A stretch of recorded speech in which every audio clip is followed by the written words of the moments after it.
Hi guys! So ayun na nga, andito kami sa Balongaw, Pangasinan. Yan, so anong gagawin natin? Charis. Yan, so papasok tayo sa 7-Eleven and then, uy, ano yan? Grabe nga yun, charis.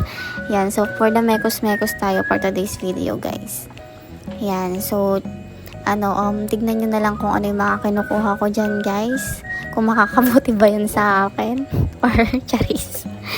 Yan, for the experimental tayo guys. Pasensya na kayo ha, medyo yung boses natin for today's video. Hindi ko din alam yung sasabihin ko talaga. For the mini vlog lang. And then, na lang din. Tinatry lang namin kung ano-ano. Kasi nababaliw ng mga kasama ko. By the way, yung mga kasama ko dyan, mga pinsan ko guys. Yan, so tignan mo naman kung anong ginagawa ni ate girl.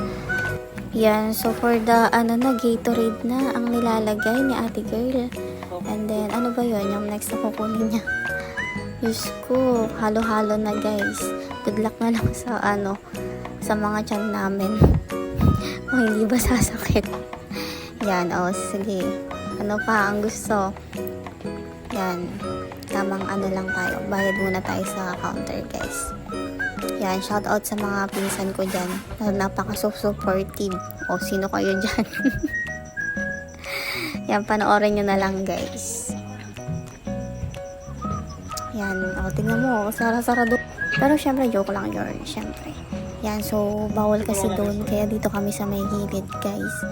Yan, for the mekos-mekos lang natin ang experimental. Tamang alog-log ng alog ng pinsan ko, inaalog-alog. Uy, ano yun? Charis, joke lang yan. Yan, so tignan nyo na lang kung paano yung ginagawa namin guys. Pero naman, masarap naman siya, promises. Try nyo din, diba? Try something new. Or just try something new. Yan, so tignan nyo na lang yung mga pinaggagawa namin dyan guys. Pero masarap siya, promise. Try nyo din guys. Yan, pinapainggit ko lang kayo. Charis lang yun. Dali na. So, tamang away-away pa talaga. Tignan mo naman, mga pinsan ko. So, tama na kayo dyan. Yan, pinapainggitan ko lang kayo dyan. Share ko lang, guys. Try nyo na. Diba, masarap. Masarap. Paano